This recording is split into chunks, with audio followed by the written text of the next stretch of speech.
Poštovanje i dobro nam došli. Vi gledate Dilfa TV, motivacioni kanal.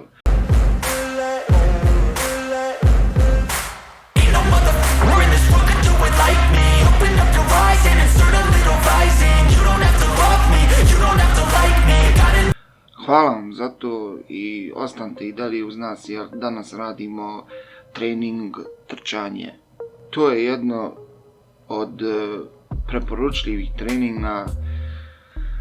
To je jako zanimljivo i jako važno za zdravlje, a zašto sve služi i kako vam može pomoći pogledajte u ovom videu. Trčanje kao trening. Trčanje je popularan način vježbanja koji poboljšava kardiovaskularno zdravlje, kondiciju, snagu mišića i sagorijevanje kalorija. Kako bi se postigao najbolji učinak, trčanje se može kombinirati s drugim vrstama vježbi i važno je pratiti svoj napredak i ciljeve te prilagođavati treninge prema potrebi. Također je važno koristiti odgovarajuću opremu i tehniku trčanja kako bi se smanjio rizik od ozljeda. Koliko puta sedmično treba trčati? Preporučeni broj trčanja u sedmici ovisi o ciljevima pojedinaca, trenutnoj razini kondicije i vremenskom ograničenju. Općenito, za poboljšanje kardiovaskularnog zdravlja preporučuje se najmanje 150 minuta umjerene aerobne aktivnosti ili 75 minuta intenzivne aktivnosti. Svaku sedmicu što se može postići trčanjem ili drugim aktivnostima za poboljšanje kondicije i sagorijevanje kalorija.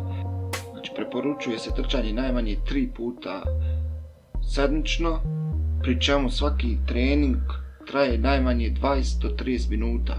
Važna je napomena da se prije započinjanja bilo kakve vrste treninga ili programa savjetujemo konzultaciju sa stručnjakom, posebno ako postoji historija medicinskih problema.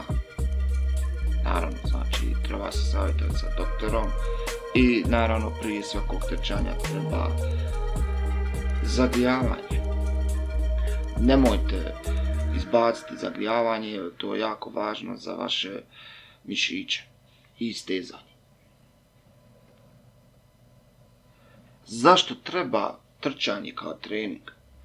Trčanje kao trening ima mnoge koristi za tijelo i um. Poboljšava kardiovaskularno zdravlje, kao što smo već rekli, povećava kondiciju, poboljšava snagu mišića, pomaže u sagorijevanju kalorija i kontroli težine, smanjuje stres, povećava osjećaj blagostanja. Također, trčanje je pristupačno i jednostavno za prakticiranje.